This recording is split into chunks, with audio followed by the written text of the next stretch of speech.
Hi, welcome to the I Heart Africa Project podcast. This is episode number 3.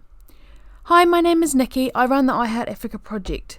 I love Africa. It is a very special place to me, and so I'm putting together this project to showcase Africa in a very real capacity, providing insights into Africa from the perspectives of those who love the continent. Its residents, wildlife heroes, conservationists, photographers, rangers, guides and tourists, who all share their experiences and their love of this beautiful continent. And on today's episode, I'm chatting with Gerry Van Der Walt. Gerry is the co-founder of Wild Eye, a private safari company run out of Johannesburg, South Africa. With more than 15 years' experience as a field guide and lodge manager, Gerry is a natural expedition and tour leader and private safari host. He is also a public speaker, a wonderful wildlife photographer, a podcast host, private safari guide, and that is just a few of the hats he wears. His sense of humour, his knowledge of the bush, knowledge of African wildlife, and zest for life makes him a truly remarkable character. And on that note, I'd like to introduce Gerry Van Der Walt. Gerry, for those listening, can you please introduce yourself, tell us where you're from, and a little bit about yourself? Wow, okay, my name is Gerry Van Der Walt. I am from Johannesburg, South Africa, and I own and run a company called Wild Eye, through which we do photographic and specialist guiding throughout Africa and the world. Okay, so growing up in South Africa must have been interesting. Do you recall what your favourite family vacation was you went on as a child with your family? Well, I think it would be one of two, because South African kind of, when you grow up, you have two main holidays. You've got the December holidays, which used to be beach, so we would go down to Cape Town and visit family there. But then your April, June, July, if you had holidays there, you would go to the bush, and normally that would be a self-drive to the Kruger National Park. So, I mean, I remember way back with the folks getting in the car like at 4 a.m, you hit the long road. It was about a 5-6 hour drive, all these stops in between. But Kruger for me, I mean, I grew up from 3-4 years of age, and that was, I think, where the love for not just the African bush, but for nature as a whole started. And we would, for a week at a time, we'll stay at the different rest camps in the Kruger. And the one thing that sticks with me from then is my mom and my two sisters would kind of fall asleep in the vehicle, or they'd stay back. But my dad and I would literally drive the whole day looking for stuff. And I think that to me stands out from a young age. It was those Kruger trips, the road trip, and just kind of spending time out there. It's magical. Yep. Do you have a favourite rest stop in Kruger? Wow. I must be honest, I haven't done the Kruger National Park myself for quite some time. Back then, it was kind of Lower Sabi, but I know now it's way more busy. The last time I went there, probably Satara, Olifants, the more to the central areas. Yep. And if I go back now, I would work further north, up towards Chingwetsi, those up in the north. But yeah, and when I was a kid, Lower Sabi for me was the bomb. Loved it. Yeah. Where does your passion for wildlife photography come from? Or what was the moment you decided you wanted to pursue wildlife photography as a career? Have you always been passionate about wildlife? I think you have to go a long way to find someone from South Africa who's not got at least some passion for the bush. So I grew up with that, and then I was doing gymnastics internationally, and during my off season, so kind of out of Olympic cycles and that, we would have off time. So I went to do, purely because I was interested in it, guiding courses, so mammals, birds, field guiding and stuff like that. The guy said to me at the time, why don't you do the guiding exam? I said, dude, I'm not interested. Just whatever, man. I don't want to do it. And he kept on going. And eventually I just wrote the exam. Fast forward a couple of years, I worked on cruise ships managing health and wellness. That's where photography started. So my photography started more from a travel and kind of street photography kind of thing. I did a course with New York Institute of Photography, correspondence while I was working on the ships. Long story fast forward again. When I then came back after all of that, I got offered a lodge managing position with my wife, and that's when photography and wildlife kind of collided. And I remember the day I was in between all of this. We accepted the job at the lodge. It was in Madikwe, but we went to Pilanesberg with my folks, and I had this little Sony point and shoot number. I can't even remember the model name, but I was sitting at the hide at Kwamaritani, and there was a little pied kingfisher diving into the water. And it became like an obsession for me to try and catch this thing.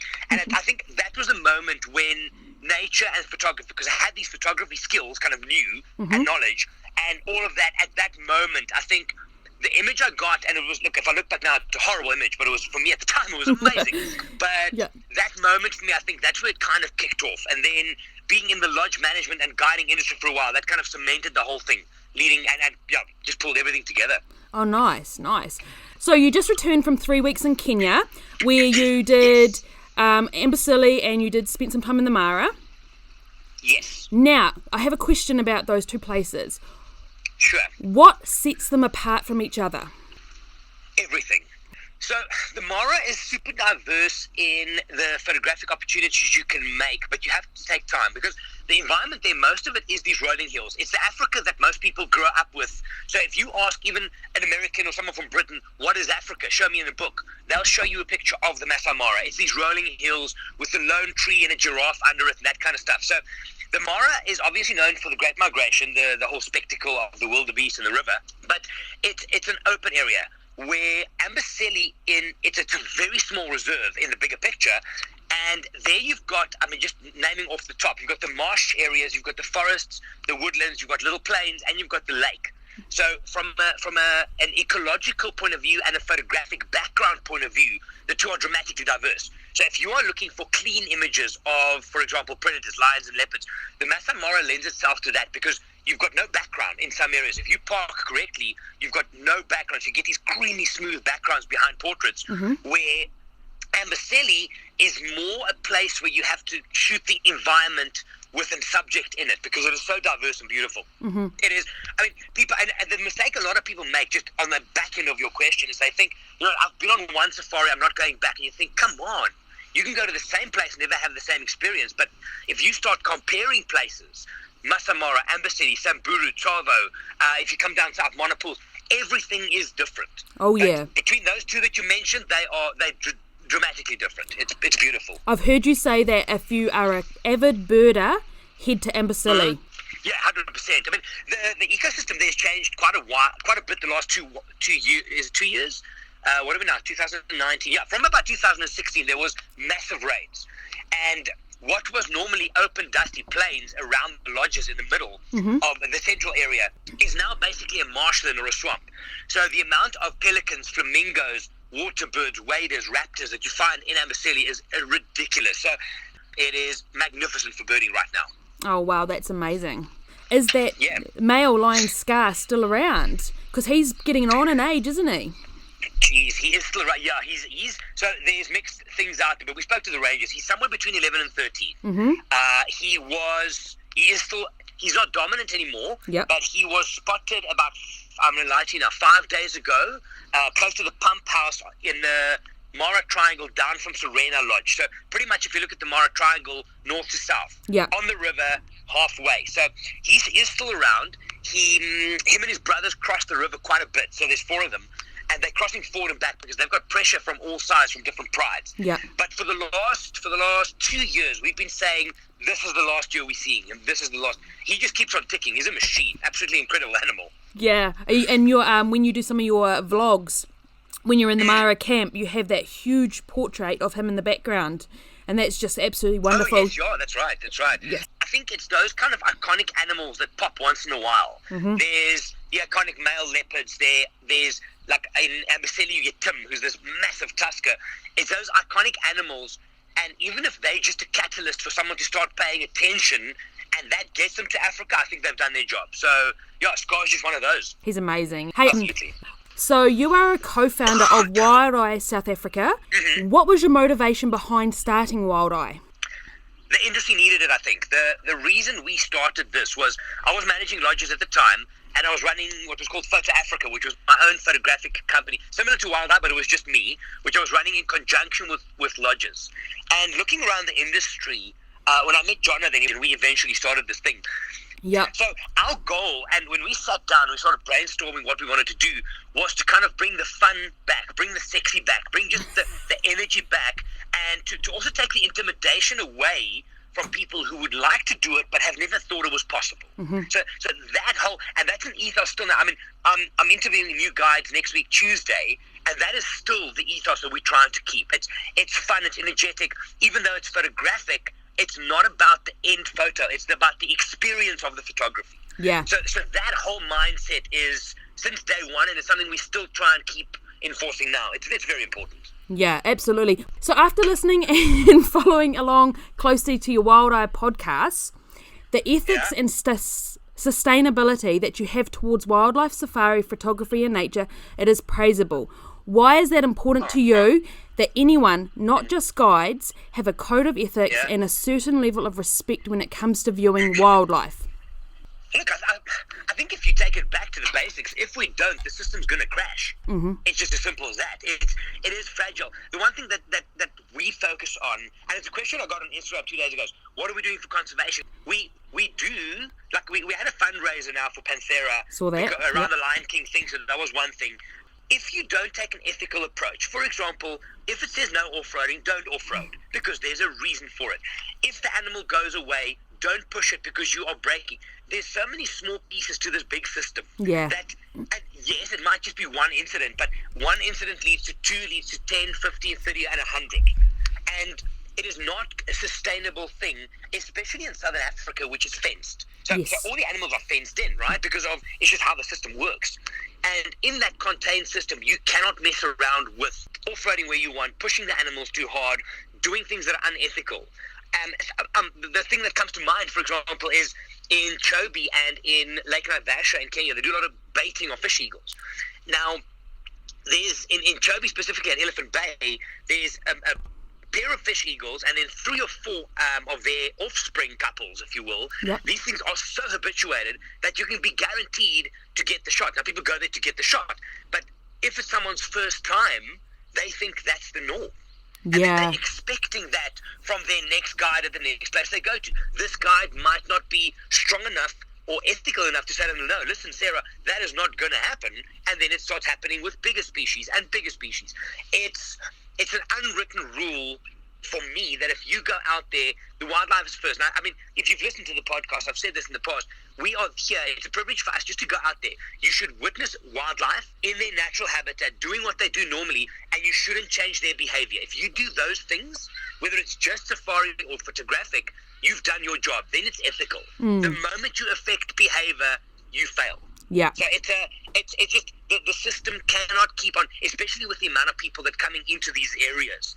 It cannot be sustained if we keep on, if some people keep on doing what they do. It's just a no-brainer. Absolutely. What is the dumbest thing you have witnessed a tourist do while on safari? And let's not make this in relation to Wild Eye per se. Let's make it the entire time of your guiding at lodges as well. What is the dumbest thing you've seen a tourist do or attempt to do while on safari? Okay, 3 come to mind immediately. The first one, I think it was one of my first trips since Wild Eye, right? So I was hosting a photographic trip in Madikwe. Yep.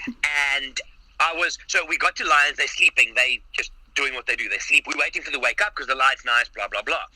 A vehicle pulls up next to us, also not guided like with me on it, but just a normal safari lodge vehicle. Mm-hmm. And these people are sitting there, and the guide, literally, I mean, I'm not going to comment on him, but he wasn't amazing.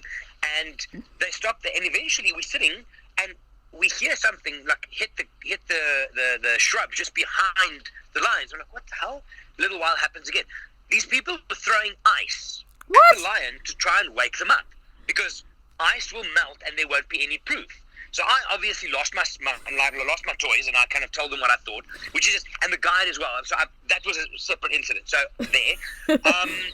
In the Kruger once, I saw, this is many years ago, it was on a self-drive thing with my folks, there was a leopard behind a bush. So, you know, some of the roads are tarred in the Kruger, right? Yep. And just off the road, there was this big, I think it was a big raisin bush, but a big one, and there was a leopard just behind it. Mm-hmm. Now, in the Kruger, that means there's like 40 vehicles. Yep. Everybody's waiting and jostling for spots. This one guy comes through, and he's kind of checking what's going on. He's asking people.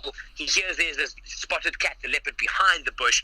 I kid you not, he drives slowly, and he pushes his nose of the vehicle, a big white Hilux Bucky, pushes it into the bush until the leopard runs out the other side. Him and his friend we saw it, and then they drive off. Oh. I mean, come on. No comment. There's endless stories. It is sad that, I mean, and the thing for me is, even if you are not an animal expert, you haven't done a guiding course, or you're not a biologist, you can look at an animal and see in broad terms whether it's stressed or angry or nervous. People don't react. No, Nikki, it's bizarre. It is stupid what happens out there. Hey? It is really mad. I just, I have quite a few stories, and I just shake my. There's no words. There's no words for these people. Just, no, there's none. Nothing. Nothing. I have nothing. Yeah. Of course, next I'm going to ask you about your tented camp in the Mara, because that camp to me seems like somewhere I would call home. So what is? Yeah, absolutely. What is it about the Mara that holds a certain magic for you, and why did you pick the Masai Mara for your tented campsite? So we were never going to do a tented campsite to start with, but the very first trip that Wild Eye ever took was to the Mara. It was still a spillover, so I arranged a Masai Mara safari as a part of Photo Africa, my previous company. Mm-hmm. And in between me booking the thing and filling it up with guests and running the trip, Wild Eye happened. So that just became the first Wild Eye trip. So Jono was on there with me, and Andrew I asked to co-guide. So after the first 3 days, so we come from bush, right? We've been to all the bush places in Southern Africa, and. Within the first 3 days, we sat one day having a beer, and I said to John, this is ridiculous. The amount of wildlife and the space and the visual beauty there was amazing. And the thing that they were lacking was a proper hospitality, like lodge hospitality. Yep. And that was my background, that's Andrew's background. John, I came from the service industry. So long story short, we spoke to the guys who arranged the camp for us, and we flew one of them out, and literally the very next year, we started the camp. It was, from a business point of view, it was a really dumb decision, because we were just in our first year. We weren't even making money yet, but we financed the camp. That's how strongly we felt about it. Mm-hmm. And since then, every single year, let me just check, every single year since then, we've upgraded or did something else. But we're stopping ourselves of trying to turn it into a luxury lodge, because it's not. Yeah. It's authentic camping. Mm-hmm. And look, you've got your creature comforts, make no mistake. It's super comfortable. But there's something, it's the location on the river. It's the old school kind of tented camps with the luxury. So the hot water bottle in your bed at night type thing. The scented warm towels when you come back from game drive. Those things are all there. But when you sit around the campfire, it literally feels like you're 100 years ago in the bush. There's the Maasai staff. There's the energy myself and our guys inject in the whole thing. But the experience and why it's special for me, and we've actually stopped ourselves of trying to find out what it is and just leave it, because it's kind of the sum of all the parts type. It's just, there's an X factor that works. And I think if we're going to dig down too deep, if we analyze it to the nth degree, I think we might hurt the product. So it's beautiful right now, and we're doing what we can to maintain it. Is it perfect? No, there's glitches like with any camp, but the way that it gets dealt with, and the Maasai guys are so real, and we bring the kind of the humor and just the energy to it, and the food is amazing. So it's literally a bit of everything and nothing at all, if that makes sense. It's a beautiful merger of everything. It's stunning. Yeah, it certainly holds a magic, and your vlog updates from there are really great. But I really like the candid moments you capture on camera.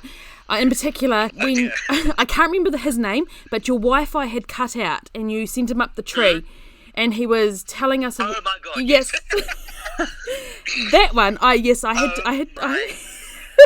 had to stop running. Was insane. Yeah, I think it's the candid conversation with the team at the Mara Camp that you have. It's the people that you film, their intrigue, their personalities, their light. 100%. Including yourself, that has such an incredible pull on others, and it definitely makes me want to jump on a plane and come and say hi. Oh, I love that. But if you haven't yet, we posted a video a couple of days ago. Marlon did of his recent week. Now that, I mean, it's a funny thing. We can't do that all the time, because not all guests want to be on camera, you know what I mean? But this group of guests, they gelled one, they were in for it. But to see, I mean, I almost broke into tears in the office here, because to see a guest not even be able to speak 2 sentences about the camp without breaking into tears. That's what it's about. That's what it's about. I broke into tears. Awesome. It is really special, yeah. It's amazing. It really is. Yeah, I actually did watch that, because I saw it come up through your story, and I jumped on and watched it, and I had to pause it, because it just... That's beautiful. It was beautiful. It just invoked the spirit of what I'm trying to do in a different context, and to see that people, like this lady, she got it. You know, it was just, it was so soul invoking. It was just wonderful. And it's just a real, I mean, as an example, so Dixon, you must know, he's my camp manager there. Oh, yes. A legend of a man.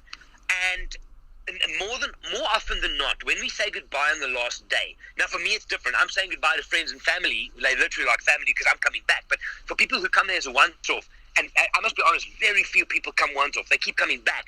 But on the last day, when you say goodbye, I mean, people break into tears when they hug these people goodbye. Mm-hmm. And just to give you an idea how, so we, at lodges in the past, I would run training courses at 5-star lodges with like cutlery everywhere and the whole thing. I would run training courses on staff on how to do service. Yep. No, we didn't. We kept it real.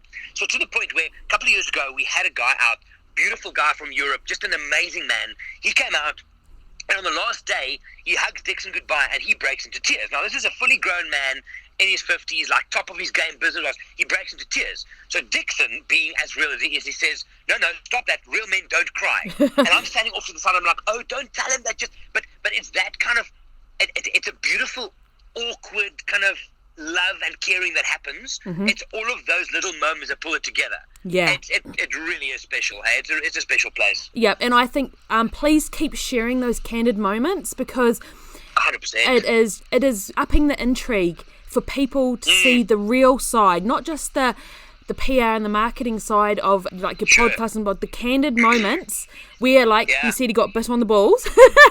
Like those moments I are just. My chair when he started telling that. It wasn't. So good. Yeah, he had to tell you that. It's those moments that make you more real to people through a screen than 100%. Yeah, 100%. Couldn't agree more. Yeah. So while I've got you on that subject, let's talk about guest expectations versus the reality of going on a safari. And then the reality of the safari not meeting the client's expectations. How do you deal with something like that? And what do you say to any tourist or client that is going on safari that has certain expectations of like certain sightings they want to see or certain wildlife they want to see? How do you combat that? Because that's never guaranteed. So I think it's a great question, and it's something that I think I've touched on podcasts as well. But here's the thing. Is when I was working at lodges, when all my guys were working at lodges, people will arrive having booked the trip, but maybe not having had communication with the lodge or the guide before they get there. Mm-hmm. And then they've watched Nat Geo, and that's what they want to see out the gate. So I think what we're lucky with is, even if someone books cold, if they just find Instagram, they go to the website, they book a trip, my team gets in touch. So Judy gets in touch with the general information. Closer to the time, and when you book a trip with us, you'll see, then you get engagement from your guide. And by the time, and this is a great thing, with social media, by the time you hit the ground for whatever trip you are, you've at least had 2 or 3 Skypes, there's email. So I know exactly what you want to see by the time you get there, but also I would have had that conversation with you. Mm-hmm. It's not, you don't get there cold. And a lot of the time, I mean, some of the inquiries would be, for example, hey, I want to book a Mara trip, but can I do a day trip to the Kruger? Or you could say, I want to come to Swabi Sands to stay at Mala Mala for a private guided trip, but can I do one day of gorillas? So one of our big things is education. But by the time people hit the ground with us, we've had the engagement, we've had the conversations, we've managed their expectations, and it's not a thing of overpromise, underdeliver, overpromise. It's none of that. It's just we tell them straight. Is look, the stuff you see on my website. If you go and look at the galleries, I'm not showing you all the heroes. I'm showing you everything. That this is what you could potentially see when you come there. We could go there and we could shoot the lights out, and hell could break loose in a good way, right? Yep. Or we could go to Mala Mala and not see a leopard. That can happen. But the managing of guest expectations for us, and that's what my office team does very well, and that my guides do before and during a trip. Like, for example, at the Mara, my first week this year, we didn't see a crossing. It's my first safari in 8 years, and I've done lots to the Mara where I didn't see a crossing. But people booked to see the crossing. However, I've had the conversation with them. On day 1, at the camp, we sit down, Dixon does the brief of the camp stuff, I then run them through how the migration works, and you manage that out of the gates. Yeah. Otherwise, you're setting it up for disappointment. So, and I think that people appreciate it, because with managing the expectations comes education. Yes. And that's the important thing. Yeah, I know from experience that you can drive all day and not see anything, depending on what area you're in. Yeah, absolutely. But I guess if you're not putting down that camera and not absorbing the experience, you're going to miss it completely. 100%. So let's talk about 2 things. Firstly, the video that circulated on Instagram, and we're going to touch on this very briefly because it could be a couple of hours of conversation. So the video that circulated on Instagram of a cheetah. and I think you know what I'm going to say. Yeah. There was one a while ago that was inside a safari vehicle and he was destroying the headrest. Secondly, yes, I saw that. there was another video. There was 2 cheetahs and they were jumping inside the vehicle. They were both safari vehicles. So I already know your opinion on the matter. So for those who are listening that don't understand, quickly fill them in on why this is so wrong. Also, why you should not expect this when you come on safari, and why you should be that person that says this is wrong. 100%. I mean, like I said earlier on, is our job is to look at animals doing what they do naturally in their natural environment without affecting their behavior. Yeah. Now, if an animal jumps, and that's the one side of it, is you can tell when he's going to jump on your vehicle because they use it. Cheetahs do this. They get on termite mounds and high things for view. Now, I've had it now in the Mara. It happened again. They approached. We drove away. Yeah. Because you know it's going to happen. The moment you start blurring that line of animals touching your vehicle, and then what's the next step? There was one where a tourist girl also had the cheetah kind of nibbling on her hair, and she's like, "Oh, this is so amazing." No, you're an idiot. You could be injured or hurt, and then what's going to happen? Then we blame the cheetah, and we have to put the cheetah down because he hurt a human. It's not right. The problem is, I think a lot of safari companies and guides, but more in-field guides, use that kind of experience because it is such a saturated world out on social media that we used to a lion picture, a cheetah picture. They want that kind of sensational stuff for bragging rights. Ooh, look what happened on my safari. But it is wrong on every single level. Yeah. Oh, no, it's fine, but it's just walking on the roof. Okay, what if that thing slips? Because I've seen these things walk on the roof and then it half slips because it's slippery. That thing now falls into the vehicle with 4 guests. What's going to happen? A serious incident, and then we're going to blame the cheetah and probably put it down. It's just something that should not happen. Where does it stop, though? I mean, if it's a cheetah, is it okay? What if a leopard wants to jump on your car? Okay, why not make a lion jump on your car? You know, where do we draw the line? It just should not. It's unethical at its core, and it's just, it's terrible. It should not be happening. Yeah, I don't know about the nibbling on the hair thing because that's too close for comfort for me. Yeah. You see, it's a lack of education. Yeah. I mean, someone booking, and literally, if I remember, I'll try and send it to you on Instagram, but there's the things on the roof, and she's out, and there's things like nibbling on her, and she's like, someone's videoing, oh, it's so amazing, and this is such a good experience. No, it's not a good experience. You're being stupid and unethical, and even worse, your guide should not put you in that position. Number one, the cheetah should not be on the car. Number two, you as the guide who's responsible for the safety and education and well-being of your guests is now allowing a wild animal, a predator, to nibble on your client's hair because it's cute. Yeah. Come on. So, how can this be avoided in the areas where these cats are so habituated to vehicles that 9 times out of 10 they are likely to get on one? How can you avoid Drive this? away.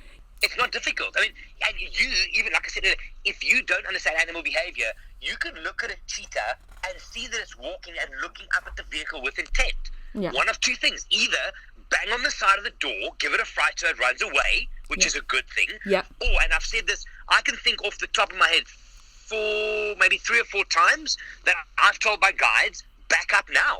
Turn the car on, drive away. Yeah. I did a podcast with Johan where we spoke about it, and he had videos of the thing jumping on the back wheel, and then they left. They made it get off and they drove away. It's not difficult. You can 100%. There's no situation because cheetahs don't hunt in thick bush. Yeah. You're not going to be parked in thick bush and then miraculously there's a cheetah on your vehicle. It's in the open. You can see them coming. You're watching them. So, no, 100% you can do something every single time.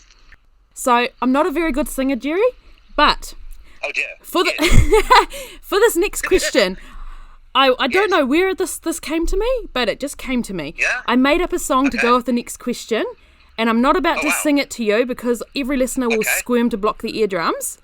But but it's a remake of the Ghostbusters theme song, and it goes, okay, please don't plug your ears. If there's ready? You ready? Okay. If there's something strange in your tent tonight, who you gonna call? Gerry! All right. And is there a music video with this? Because that could be very interesting. Well, I don't know. I think you'd probably make one. So. No, I like it. Yeah. So the question that actually goes with that. Okay, so for all the people out there who are hesitant to come on safari because they're afraid of creepy crawlies, what is the likelihood of having a scorpion or a snake visit in a tent at the Mara camp? So, I know, I can answer that very easily. So I started the camp in 2011 or 12, I think. Mm-hmm. First couple of years with 3. We must have done in excess of 100, 150 safaris there. We've never had a snake in a tent, not once. In all that time, we've only had one snake even in the camp. Yep. Because they don't want you. They move away from us. There's housekeeping who comes in. The Maasai are walking around doing showers. We're in and out. So not once. Is it possible? Yes, it's possible. But this is the same thing as I'm not going to go to the movie tonight because what if I get in an accident while driving there? Yeah. You know what I mean? It just you're putting all these things. You must remember that you are in the wild. However, as with us preparing everything to double down your chances of having amazing sightings, the same thing happens at camp. It gets clean all the time. The housekeepers go in. Scorpions in the Mara, because I'm trying to think up. I can't think of ever having even seen a scorpion in the Mara. You know what I mean? And Baseli, there's more, but there we stay in lodges. Yeah. So no, can you get a spider or an insect or a mosquito? Sure. But I mean, that's a very small price to pay, which it's not going to do anything to you for the experience you're going to get. Yeah. I think people, they overthink that side of it. It's such a small downside. I mean, this year alone, I've been in my Mara camp for a total of like 5 weeks, and I think I might have killed 7 mosquitoes in all those weeks, which is 6 weeks at a time. Nothing else in the tent. So, and I think some people use that as a reason not to even look at the opportunity they can have of going on safari, and that's sad. It really is. In one of your podcasts, though, you did mention that you had lions walking through the tented campsite. Yes. Yes. Did you have guests staying that night? Did they realise? Yes. Okay, and what was their initial reaction or response? So it's happened in the last while. We've had, because we got that campsite, just as a bit of history, because it is a crossing spot for the wildebeest, but it's a very treacherous one. Mm-hmm. So we got that campsite because the Mara Triangle tried to block these things off. The reason they crossed there is some of the vehicles we spoke about earlier on would force them to that area. So we put the camp there to stop that. So the pride in the area have gone, I think 3 times I can think of, they've been through. The first time was they just saw them in the evening and they kind of left again, nothing major. The only time that it kind of influenced guests, the one lady decided to step back on this particular morning, as luck would have it. So everybody gets up at 5:30, you meet at 6, you go, you leave at 6:30 on game drive. She decided to sleep, and at 7 o'clock, she got woken by the pride base. Well, 7 females calling around her tent, roaring. Not at her, just roaring, right? Yep. So, yeah, she has stories to tell. But she then would, she just started calling for Dixon. The Maasai came, chased them away, end of story. Yeah. So, again, it's the kind of, and it's unfortunately the sensationalism of these things is what drives a lot of people's fear, and it's not that. If you see them in the day and you clap your hands, you shout, you run at them, they probably will run away. Yeah. But people think it's the ghost in the darkness. I was just going to say that. I was just going to say. And they're going to come and fetch you and drag you off to their cave. It doesn't happen. It doesn't happen that way. I was just going to say, I know many people would instantly refer to the moments in the movie of The Ghost in the Darkness where people were dragged 100%. From their tents and eaten. However, that was in Savo, and that was in late 1800s. 100%. But when this happens, so like that lady who had who was surrounded by her tent because she stayed behind, what is the first reaction of staff? And there's no safety issue, obviously, unless the guest puts himself in a position where it would be. No, but the staff is, there's always Maasai stuff. These guys are as chill with wildlife as you've ever seen. Nothing scares them. They will just chase them away, so not a problem. But, so no, there's very, very, very, very few incidences that a guest could do anything, unless they're really silly about it, that would escalate a situation like that based on the staff being there, the tents and stuff like that. So no. Yeah. All right, so let's talk about time of year and where to go. So if I was to say to you, I want to come to Africa in spring. So I'm in Southern Africa this time of year. Through winter, spring is great. So Madikwe, Mala Mala, Swabi Sands, the whole thing. Even into Botswana, because it's after the dry season. Yep. And most animals congregate at waterholes. So pretty much anything in Southern Africa is good this time of year. East Africa now, August, September, which is also kind of spring, is migration, obviously, is on the go. So that's a big draw card. Gorillas is pretty solid this time of year because it's before the heavy rains. So spring, our winter and spring in Africa is good pretty much anywhere. You can literally just rock up and you'll have a great time. Okay, and so what about the rainy season, like through summer? If someone could only come during summer, your summer, where would you take someone during summer, and where would you suggest to go? 100%. So, I mean, we are looking at a lot more green season safari. So green season stuff would be, but it's obviously very green. It could be rainy, muddy roads. You can't go everywhere. It's thick bush, but the visuals is great. More birds. The type of images you can create is different. So you would probably look at South Luangwa is great. Monopool shuts down with roads. You can't go there. South Africa, again, Mala Mala, Sabi Sands is always great. Very different. Gorillas you could do in the rainy season as long as you're happy to get very, very, very wet. East Africa, I wouldn't go between kind of April and May. That's when there's heavy rain. So unless you're a hardcore photographer wanting a particular shot of a lion shaking, maybe. But I would probably go more Southern Africa that time of year for the green season stuff. Okay. So Zambia, Botswana, South Africa. Yeah. So your wildlife and photographic safaris that you offer, it seems to me like you offer quality over quantity. Yes. How important was that feature to you? The biggest things, people ask why we go to monopools now or this. And every single one of the trips, from Svalbard to Jaguars to monopools to migration, we've timed it in those areas. So the scheduled departures are putting you in that place when we think it's the best time. So do I want to run more? Yes. But for that, two things need to happen. I would need more guides. So if I get more guides, I would run more safaris. But it would still remain, rather look at the quality of the experience and go to the right places at the right time. I could very easily leave my camp in the Mara year round and run trips all the year round, but it's not going to be as good as it is from from June to November.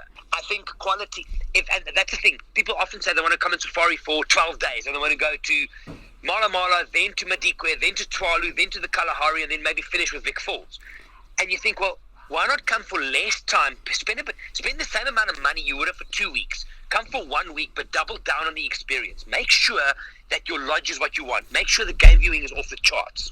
Instead of rushing from one place to the next, embed yourself in one place, get to know it, because that's when the good images and experiences happen. Absolutely. So what do you think is one of the biggest misconceptions people have about Africa? There's three. Number one, I think they think it's dangerous. They're scared. Number two, they're worried about accommodation, where some of our lodges knocks the hell out of any hotel internationally. And number three, they're worried about food. Like, I've got people ask, should they bring their own drinking water, right? Yeah. So how are you going to travel with 50 liters of water on the plane? It's not going to happen. so I think it's not necessarily the animal side of it that they're scared of. I think it's the logistics, the accommodation, the travel. And it's one of the main presentations I've done in the US over the last couple of years is myths and misconceptions of coming to Africa for travel. Yeah, absolutely. And it's literally travel, accommodation, food. And then there's, are the animals going to eat me and get snakes in my room and that? But the main thing is I think getting there and getting there safe. That's the biggest concern. For anyone that's coming to Africa for their first time for their travel or is wanting to come, what is the number one piece of advice you offer your clients or anyone that's wanting to come? The first timers, I would, maybe the best thing would be is that once you've booked your trip, do the homework where you book and try and speak to the guide who's going to take you out wherever you're going. Because think about it. The marketing people who you book with are going to tell you all the good things. The finance people is going to take your money, right? But once you get there, who are you going to spend between 8 and 14 hours a day with? It's the guide. So if I book me for a private, I'm with you basically 24/7. If you go to the Mara, you're going to be with Jimmy for at least 12 hours a day. Try and do your homework, but speak to the people on the ground who are going to build your experience.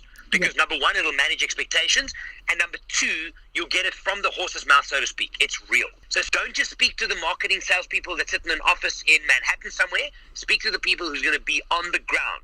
Yeah, that's where your experience starts from. Yep. And on that experience note, if someone is coming to the Mara for a safari with you, do you guys start the experience from when they land at the airport? Do you pick them up from the airport? Yes. So the moment you touch down in Kenya, someone from my team will be there. You'll know obviously before, will it be Billy or Mercy? If it's a private, I might be there. So you are in the wildlife fold from the moment you touch down until you leave. even if you book extra days accommodation, we will still be there to assist with from the airport to your hotel, the day trips, and so on and so forth. And that to me is a big deal. Oh, yeah. We don't outsource that. We keep you in the fold. So you always have one point of contact for everything, and that's vital. That's a huge thing for listeners to hear, is that you will meet them at the airport and they are taken care of. 100%. For these people that are a little bit dubious about coming, that is a big thing. Yeah, absolutely. I get it, 100%. I mean, I've walked out and I've been to Kenya 500 times in Nairobi, and you walk out there and it can be quite chaotic when you come out of the arrivals terminal. Yep. And everybody's asking you about a taxi and that. You'll know, look for the chameleon, our logo, Mercy's there, Billy's there, you'll have their number, everything's there. So that's a big deal, and it just takes that bit of anxiety out of the process. Oh yeah, big time. Yep. So, what is your go-to theme song when you're on safari or away from home? It changes. The last one that I had was Muse's. Oh man, I'm going to sing it to you soon. Hang on. It's called Something Human by Muse. Oh yes. And the song is literally about 10,000 miles from home, working, busy, and then the song kind of gets you closer. So that's a regular one. I've always been a Linkin Park fan, so their latest album, One More Light, is kind of on a regular playlist. I've been enjoying Ed Sheeran's new collaboration, number 6. I think it's a marvelous piece of art. It's great music.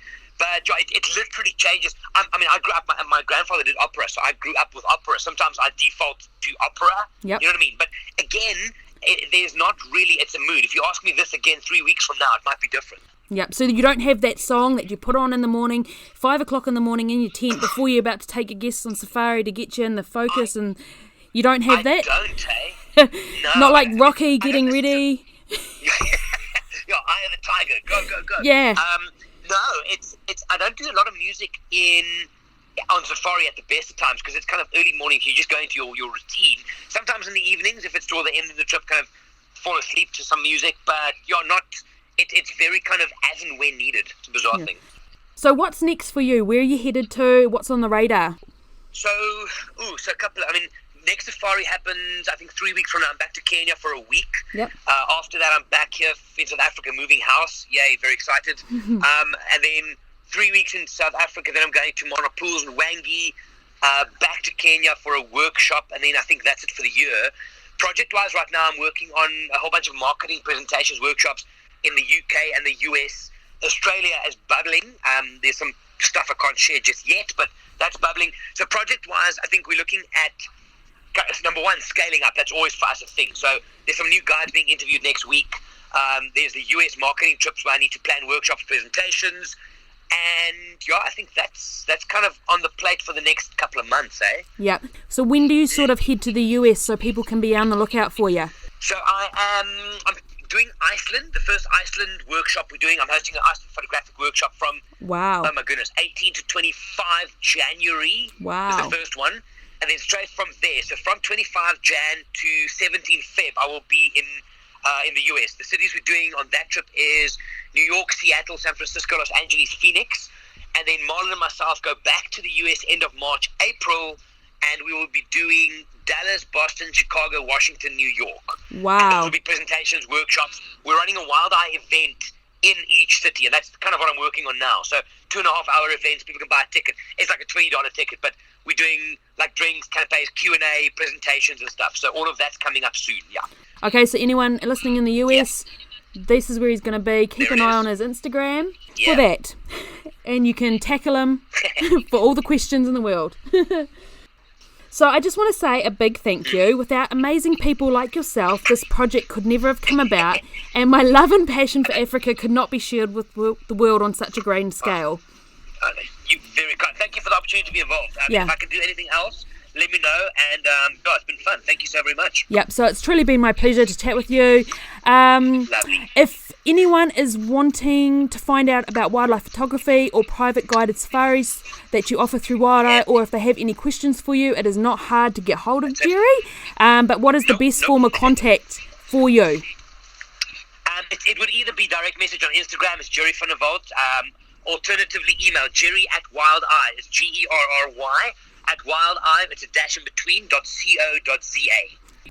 Wonderful. Thank you so much, Gerry, for taking the time to chat with us today. So if you would like to get hold of Gerry and talk to him about safaris that they offer, or talk to him about wildlife photography, or any questions you have for him, all his contact links are on our website, www.iheartafricaproject.com, and if you just click on the Meet Africa tab, his information is in there.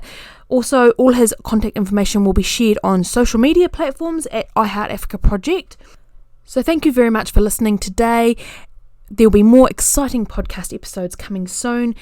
So make sure you subscribe to get the notifications for the next podcast episodes. Go and follow us on social media. Look out for the hashtag iHeartAfricaProject. Go and see us on our website. Come and say hi. And let's share our experiences and stories of Africa and just show the world how truly amazing Africa is.